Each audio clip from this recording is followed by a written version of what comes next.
Bueno, pues bienvenidos al Mundo en Libertad. Vamos a hablar de ese grupo maravilloso que nos da noticias por todas partes, nos dará algún disgusto que otro, no lo duden, pero de momento noticias, desde luego, está claro que nos las va a dar. ¿De quién hablo? De Podemos, lógicamente. Lo de maravilloso iba con toda la ironía.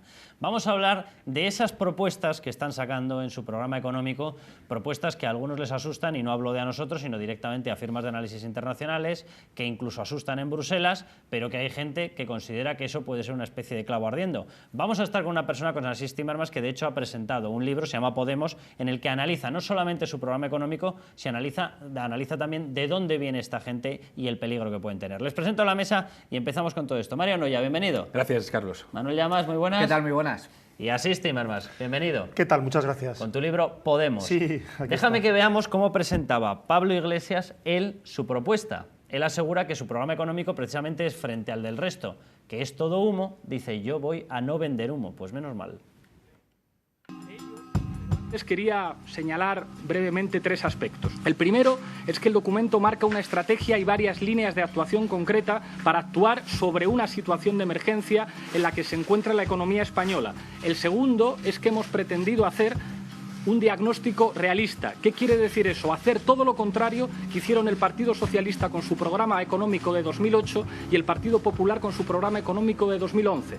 Como recuerdan ustedes, el Partido Socialista habló de pleno empleo en el 2008. Ya había empezado la crisis y el Partido Popular en 2011 dijo que iba a crear en su programa 3,5 millones de puestos de trabajo. Nosotros pensamos que nuestra sociedad no se merece más embaucadores ni vendedores de humo, que sacan conejos de la chistera. Por eso vamos a trabajar en un programa realista, en un programa pragmático que permita salvar buena parte de las conquistas sociales que se produjeron en nuestro país en los últimos 30 o 40 años y que por desgracia se están destruyendo. Asís, ¿nos creemos que el programa económico de Podemos no es humo o es humo porque lo que hay detrás es fuego? Bueno, es que es peor que humo, porque no es un programa estrictamente económico, es un programa político que no tiene en cuenta ni cómo se crea o destruye empleo ni nada parecido, y luego las pocas referencias históricas que tiene es que son precisamente todas aquellas políticas que han creado desempleo, déficit y problemas graves en España en concreto y en Europa. Es decir, los líderes no tienen ni idea, literalmente hablando, de economía, pero los economistas que están fichando verdaderamente las propuestas concretas son precisamente aquellas que ya fueron abandonadas por la socialdemocracia europea y en particular la española pues hace 15 o 20 años porque llevaron al país al Hay desastre. dos personas, Vicens Navarro, Sí. que él directamente ha sido asesor para la reforma sanitaria de Cuba. De hecho, tiene frases brutales en las cuales él dice que, hablando del estado del bienestar, dice en Cuba y del sistema sanitario, dice que menudos logros consiguió la revolución cubana. Y luego está Torres, que ha sido asesor de Hugo Chávez. Sí.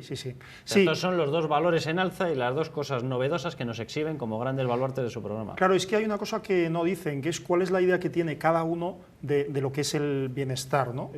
Algunos tenemos la idea de que el bienestar, lo que es el bienestar, lo tiene que decidir cada persona y que nadie es, y el menos el Estado, está legitimado por decirle a alguien cómo debe vivir. Pero ellos piensan que el bienestar, por ejemplo, y lo piensan de verdad, es lo que sucede en Cuba o en Venezuela. Cuando ellos están allí, es famosa la frase de Pablo Iglesias diciendo que los españoles que viven en Venezuela, a estos les tiene mucha envidia. Pues ¿por qué? Porque se sienten identificados o pueden sentirse identificados con una revolución. Entonces eso para ellos es un signo de bienestar, aunque no haya bienes en los supermercados, aunque haya racionamiento, etcétera. Entonces, claro, alguien le tendría que hacer explicar cuál es tu idea del bienestar y de la libertad individual, porque felicidad, es decir, puede ser feliz el miembro de una secta que está completamente abducido y sin embargo es feliz, ¿no?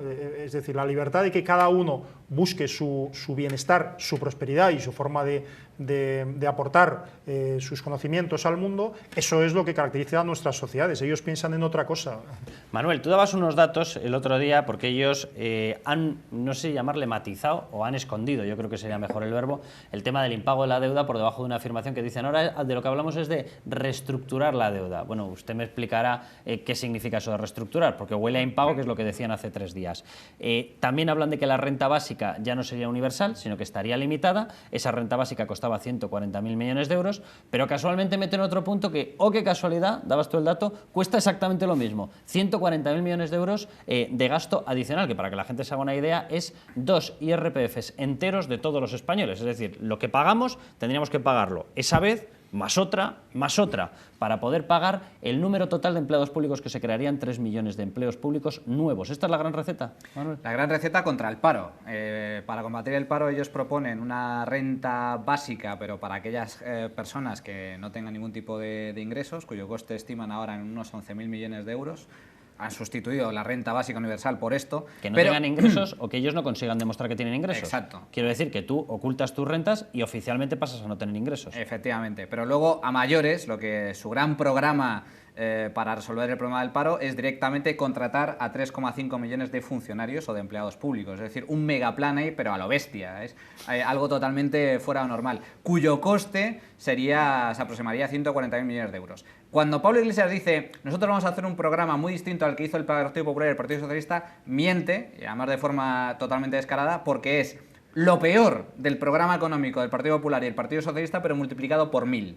En el caso de los impuestos, el Partido Popular, por desgracia, ha disparado la fiscalidad a las familias y a las empresas durante estos 3 años. Bueno, pues Pablo Iglesias, en lugar de revertir esa situación, lo que propone es muchísimos más impuestos a la clase media, muchísimos más impuestos a las rentas altas, lo cual supondría una fuga masiva de capitales, y al mismo tiempo pues también a las empresas. Quiere obtener 44.000 millones de euros extra y él asegura que lo va a obtener de los ricos. En España, yo no sé a qué le llamará el rico, pero en España por encima de 60.000 euros está solo el 4% de los declarantes. Es decir, según él va a obtener 2/3 del pago de todo el IRPF de, a lo sumo, el 4%.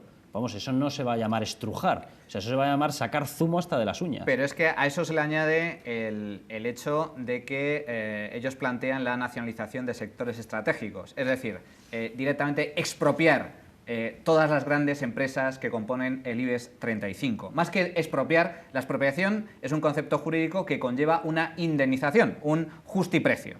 En el caso de Iglesias, él lo ha dicho públicamente, abogarían incluso por la confiscación. Es decir, te roban directamente la empresa, no solo a los empresarios. Cuando alguien habla de nacionalizar una empresa, automáticamente lo identifica con esa empresa va a pasar a ser pública y van a echar a los directivos. No. Significa que usted, como accionista, que hay millones de accionistas en España que tienen sus ahorros depositados en empresas del IBEX 35, automáticamente perderían sus ahorros. La reestructuración de la deuda, es decir, el impago o en todo o parcial, que eso es la reestructuración, afectaría, por ejemplo, a los planes de pensiones. Porque la gente que tiene invertido los planes de pensiones, una gran parte está metida en deuda del Estado. O, por ejemplo, a la hucha de las pensiones, que está metida en un 80% en deuda del Estado. Claro, automáticamente, si tú reestructuras e impagas, lo primero que desaparece es la hucha de las pensiones. La receta, parte de los fondos de pensiones. La receta básica de Podemos, para resumirla, significa muchísimo más impuestos de lo que pagan ahora los españoles, muchísimo más gasto público, impago de la deuda y, en última instancia, salida al euro. Conclusión, la ruina más absoluta. La crisis actual que hemos sufrido durante estos largos 7 años de dificultades sería, pero de verdad, en serio, una auténtica broma en comparación con lo que sucedería de llevarse a cabo este tipo de programa. Mario. Dice aquí el ungido que él no miente, que para eso que él no quiere defraudar a las masas, que para eso está el PP y el PSOE. Y el otro día en Twitter circuló un gráfico impagable titulado La sorprendente transformación de Podemos en medio año. Medida propuesta. Renta básica universal. Mayo de 2014, sí. Noviembre de 2014, no. Impago de la deuda. Mayo de 2014, sí. Noviembre de 2014, no o renegociar. Salida del euro. Mayo de 2014, sí. Noviembre de 2014, no. Salario máximo. Mayo de 2014, sí. Noviembre de 2014, no, tal vez. Nacionalización compañías eléctricas. Mayo de 2014, sí. Noviembre de 2014, no. Nacionalización de la banca. Mayo de 2014, sí. Noviembre de 2014, no. Nacionalización de los transportes, mayo de 2014, sí. Noviembre de 2014, no. Nacionalización de las telecomunicaciones, mayo de 2014, sí. Noviembre de 2014, no. Nacionalización del sector sanitario y farmacéutico, mayo de 2014, sí. Noviembre de 2014, ¿Hay algo que no. han dejado vivo? Nacionalización del sector de la alimentación, mayo de 2014, sí. Noviembre de 2014, no. Prohibición de despidos en empresas con beneficios, mayo de 2014, sí. Noviembre de 2014, no. Jubilación. No sigas, que nos quedamos sin Jubilación, programa. mayo de 2014 a los 60 años, noviembre de 2014 a los 65. Eliminación de empresas de trabajo temporal, mayo de 2014 sí, noviembre de 2014 no. Y ideología declarada, mayo de 2014 ni de izquierdas ni de derechas, noviembre de 2014 socialdemócratas. Así es imposible, incumplir el programa, porque lo llevan todo. Ni de izquierdas ni de derechas el yugo de las flechas, decían los falangistas en su momento. Pero hay una cosa que es bueno que entiendan los oyentes no iniciados en economía, que es que aunque ellos intentan dar esa imagen de que, bueno, su programa es un programa socialdemócrata y de vez en cuando dicen que es el mismo que tuvieron los partidos socialistas o socialdemócratas en los años 70. Pero hay una cosa que está muy estudiada, y algunos de vosotros lo conocéis bien, y es que cuando haces determinadas medidas intervencionistas, aunque sean menores, crean una serie de problemas que solo se pueden intentar resolver con más medidas intervencionistas. Es decir, tú no nacionalizas todo el sector, pero lo que haces es pues, obligar por ley a meter determinados miembros en el Consejo de Administración y unas formas de control. Como no consigues tus objetivos, porque hay quien te hace la competencia, etcétera, lo que haces es limitar mediante leyes. Como eso en todo, no prohíbes los despidos, pero los dificultas de tal medida que en realidad como se produce un fraude, entonces incrementas la ley. Y en cuanto a la deuda, esto es muy claro, tú no impagas la deuda, declaras una reestructuración, pero lo haces de una manera muy tímida, pero eso que hace subir tanto los intereses que te cobran por la deuda, subir tanto tu prima de riesgo, que no tienes más remedio que decir, pues ahora sí que impago la deuda, porque ahora sí que no puedo pagarla de ninguna manera. Entonces pues es peligroso. Déjame que vayamos al enésimo punto que también se incumple, que es seremos implacables con toda persona que sea cazada en corrupción. Monedero hablando de Rejón. Sabes que siempre se dice eso de calumnia que algo queda, ¿no? Nosotros en diciembre del año pasado éramos trabajadores como cualquiera, profesores de la universidad, investigadores, y la urgencia de la situación en nuestro país nos hizo dar un paso, ¿no? Somos ciudadanos como cualquier otro que seguramente pues, cometemos errores, que seguramente como cualquier otro ciudadano a veces nos equivocamos, pero también indica, fíjate Jesús, que no somos profesionales, que hemos dedicado varios años a preparar nuestro salto a la política. Y resulta que estos, ¿no? Los responsables de la red Gürtel, del hundimiento de Bankia, de generar un poder judicial atemorizado que pese a todo sigue habiendo héroes que quieren hacer su trabajo, resulta que un contrato con el cual se ganaba la vida Íñigo se convierte en el principal de los problemas. Es tan insultante, es de tan cara dura querer decir que había un problema con Íñigo Errejón en esta España, ya digo, de la corrupción, intentando extraer algún tipo de irregularidad que a lo sumo era administrativa y quererla convertir, ¿no? en algo similar a estos caraduras que tienen su dinero en Suiza. Yo creo que la gente ha sacado su lectura. Claro que es verdad que el calumnia que algo queda, pero entonces, es verdad que el calumnia que algo queda te golpea. Nuevo concepto de lo que es un error administrativo, cobrar de la administración sin tener derecho a ello y sin trabajar. Esta es la nueva versión de Juan Carlos Monedero. Yo no había visto una cosa igual de, y esto sí que es verdad, insultante para la gente, que un partido que se ha presentado diciendo que ellos iban a ser la escoba, que iba a barrer la corrupción. Les pillan cobrando sin trabajar y dicen, no, esto es un papelillo. Claro, no tenía el papelillo que me permitía cobrar sin tener derecho a él. Claro, yo robo una cartera y digo, ¿dónde está mi papelito que dice que soy propietario de la cartera? Claro, me faltaba el papel de propiedad. O sea, me parece de una cara dura. Pero además, y su táctica que es kirchnerista pura, es decir, pasaos por los medios argentinos y fijaos en lo que dice siempre Cristina Kirchner y lo que decía su difunto y ladrón marido Néstor Kirchner, cada vez que alguien les decía cómo tenéis tan poca vergüenza y saqueáis de esta manera. Además tienen unos cachorros que se llaman la cámpora, que son la misma canela en rama que los de Podemos. Ahora apandan porque ya han podido, o sea, Aerolíneas Argentinas está camporizada. De verdad, hagan ustedes una búsqueda en Google sobre qué ha sucedido con estos tipos tan interesantes. Las críticas a Errejón no las está haciendo el PP, las está haciendo la prensa. Punto 1. Punto 2. Que Monedero, que ha estado en Venezuela hable, y no se le caiga la lengua al suelo porque se le pudra en el instante, de corrupción, de politización de la justicia, no, es que no, eso sí que es insultante, no, lo siguiente, porque además allí, como las comparaciones a veces son odiosas, sobre todo para el que las sufre. Si comparas lo que sucede en Venezuela, cómo se trata a los que intentan asaltar la política, que dice aquí Gandhi, si comparamos lo que sucede en España con lo que sucede en Venezuela y quiénes están en el poder en un sitio y en otro, y el resultado social de lo que sucede, entonces es cuando se te cae la cara al suelo. Sí, pero ni media explicación, ¿eh? O sea, Errejón, Universidad Complutense. ¿De qué? Pablo Iglesias, Universidad Complutense. Vescansa me parece que también es, ¿no? De la Universidad Complutense. El nuevo candidato para Madrid, el señor Montero, que no es hermano del otro, pero bueno, se llama Montero, Universidad Complutense. El otro, Montero, el que le granjea la beca a Errejón, Universidad de Málaga.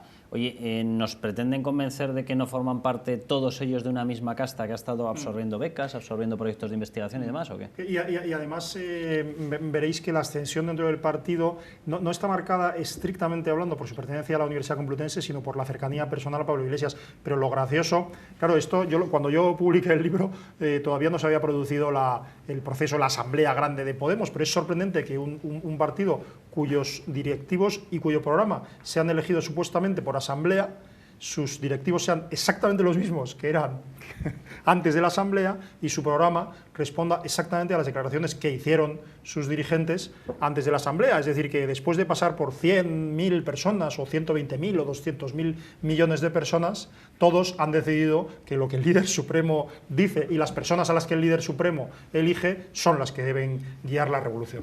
Hombre, ellos, vamos a ver, ellos forman parte, tanto que critican la casta, ellos son casta universitaria que aspiran a ser casta política y de la peor calaña, además.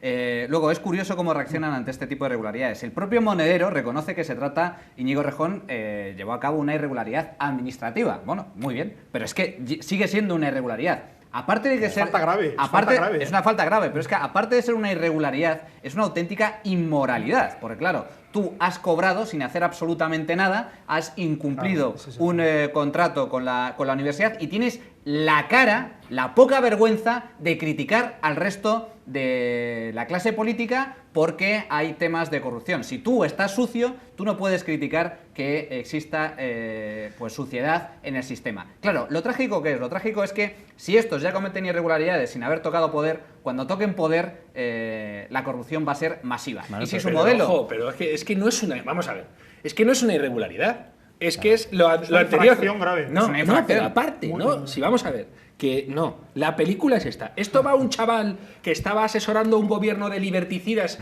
donde se asesina gente en la calle y le dicen, vuélvete a España. Y te buscamos un sueldo donde yo te pongo a ti. Y dice este encima, para ganarse la vida, que no es normal, 1.800 euros para ganarse la vida. Déjame que refuerce tu tesis porque mientras que Errejón estaba con la Fundación CEPS en Venezuela, mientras que Monedero estaba con la Fundación CEPS en Venezuela y mientras que Pablo Iglesias estaba con la Fundación CEPS en Venezuela y Venezuela pagaba la Fundación CEPS, la persona que le concede la beca al señor Errejón, Alberto Montero, estaba con la Fundación CEPS en Bolivia y Bolivia pagaba la Fundación CEPS para que pagase al señor Alberto Montero. 8.000 euros al cambio en uno de los contratos y otro contrato abierto a $40 la hora de trabajo, que no lo cobra en Bolivia ni el tato. Es decir, qué casualidad que todos ellos han recibido dinero gracias a los contratos de la Fundación CEPS con Málaga, Venezuela y con Bolivia. Qué casualidad.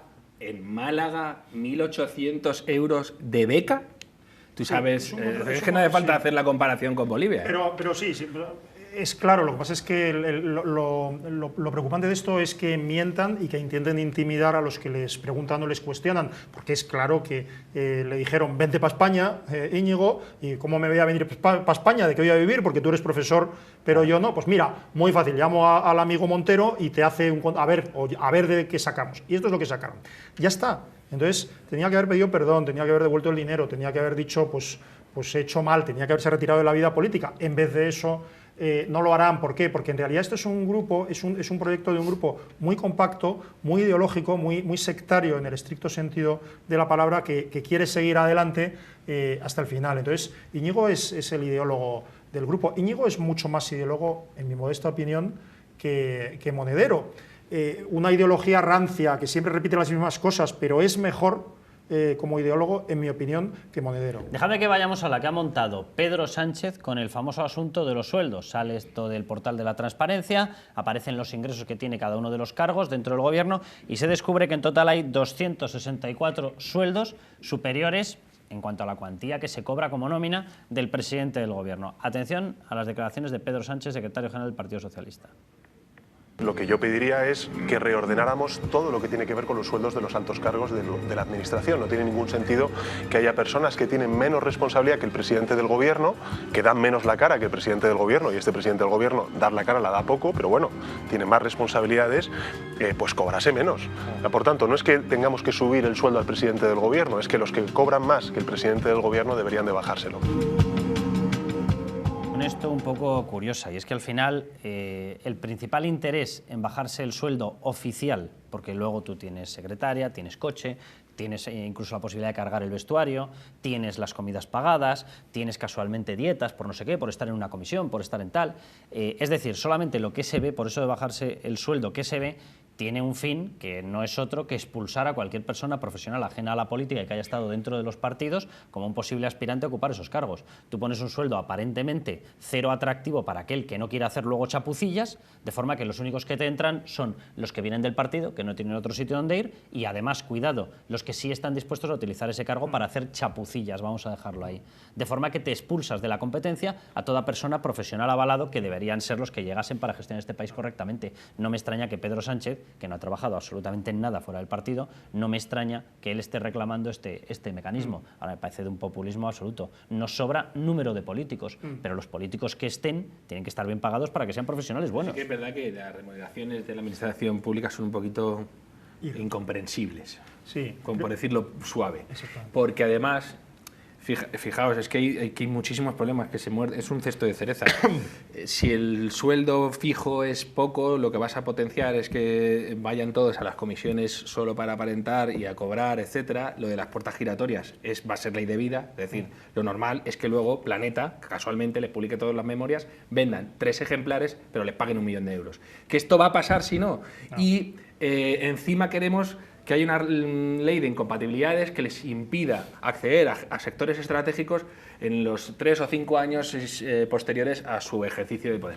Entonces, no te va a ir nadie. Yo conozco gente que ha ido a la administración y ha tenido que salir porque dice, no puedo mantener a mi familia. Soy un profesional valoradísimo en el sector privado, vengo por amor a la patria, no puedo tocar un folio fuera del ministerio. Dice, y yo de verdad no puedo mantener a mi familia con los ingresos. Y hay un problema de claridad, o sea, cuando hay un anuncio de una empresa privada que quiere reclutar a un directivo, pues es normal que ponga, a ver, ¿cuál es la remuneración? Y pone, en sueldo, tanto, en beneficios sociales, un plan de pensiones, un seguro de vida, un coche de empresa, etcétera, etcétera. Este es el asunto, que las remuneraciones sean claras y que en tiempos de González, no sé si recordáis, que se planteó un problema porque la gente que obtenía vivienda declaraba como remuneración en especie y entonces en ese momento dijo González, pues bien, no lo sabía o no se hacía, a partir de ahora se declara como remuneración en especie. Pero la realidad es esa, la realidad es que no se sabe cuánto gana Rajoy porque seguramente Rajoy le pagan toda la vida. Pero el problema es la claridad, que esté completamente claro. Dicho esto, de verdad, yo creo que es lo que debe ser lo que tú dices, Carlos, eso o estupidez. O sea, pretender que un presidente del gobierno, que su sueldo real sean 80.000 euros, 85.000 euros, es ridículo. Así, si fuese estupidez, no habría las peleas que hay por llegar a esos cargos. Es decir, cuando también todo el mundo se pega por llegar a esos cargos, quiere decir que hambre no se pasa. Sí. Y por lo tanto, si hambre no se pasa, quiere decir que determinada gente está intentando bloquear que otros lleguen porque quiere reservarse esos puestos y es imposible que sea por ganar 60.000 euros, 70.000 euros. O sea, solo pueden llegar inútiles, malos o ricos, ¿no? Sinvergüenzas, malos o ricos. Pensad en Pizarro. Cuando Pizarro dio el salto a la política, ¿cuánto dinero perdió?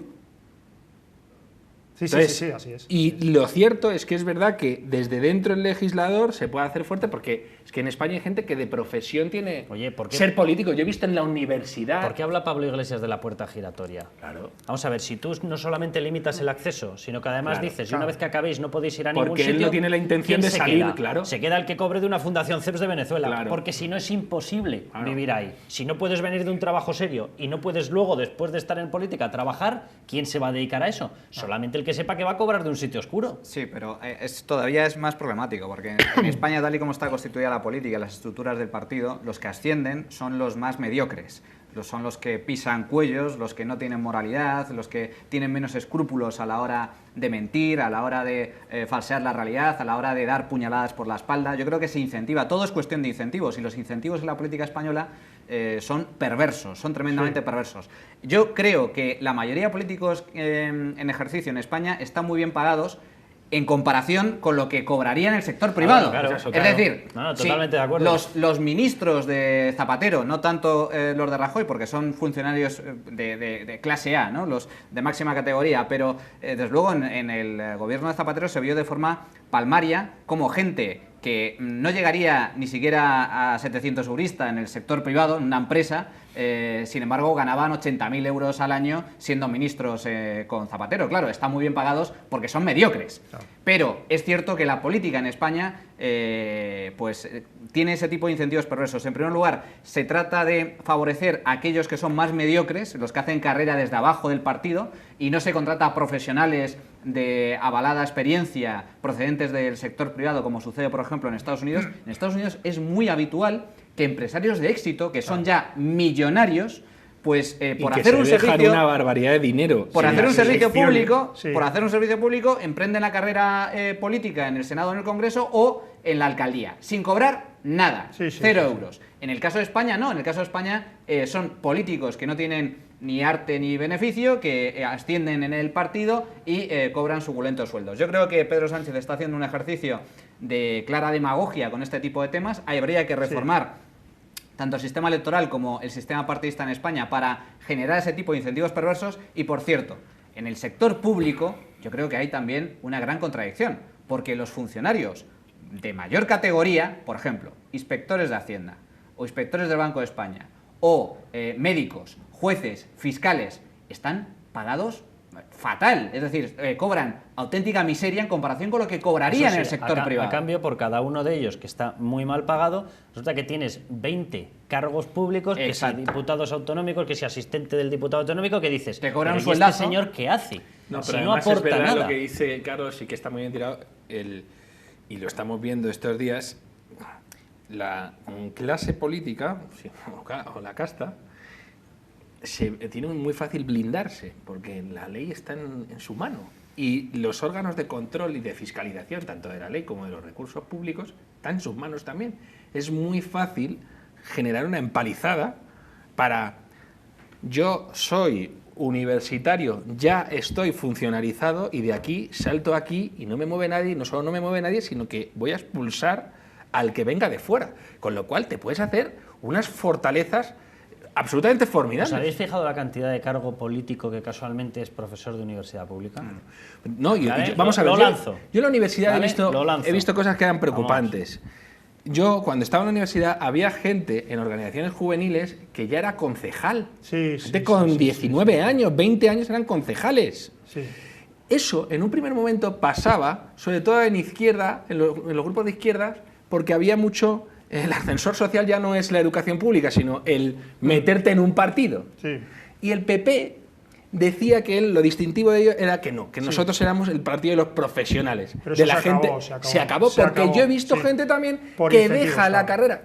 ¿Qué simbólico es esto? La carrera de Derecho para ser político, es decir, para legislar dejas de estudiar lo que te permite saber cómo se legisla. Ya hay una generación entera, ya hay una generación entera y se han generado unos incentivos en los partidos en los cuales los que hay ahí pues son precisamente los que se han dedicado solo al partido, solo además a hacer la pelota al jefe y nada más. Entonces, por eso hay que cambiar, no solo hay que cambiar la remuneración en la política, sino las formas de que la gente controle a los cargos electos. Es decir, yo tengo que poder votar a mi diputado de distrito, a mi concejal, etcétera, y no tiene que ser alguien que solo salga necesariamente porque haga la pelota al líder de turno, y esa es la situación actual de los partidos. Y el problema que genera, Carlos, en esto otro. ¿Habéis visto cuando decimos siempre, ¿por qué no hay una rebelión interna en el PP o en el PSOE? ¿Cómo la va a haber? No puede, solo pues si se hunde la cabeza, entonces de repente se recoloca todo el mundo. Si no, bueno, vamos a dejarlo aquí, que hemos llegado al tiempo ya máximo que teníamos. El próximo viernes aquí estaremos a partir de las 7:30 en las 2 páginas web, en elmundo.es y en Libertad Digital es Radio. Hasta entonces, ya saben, a levantar España.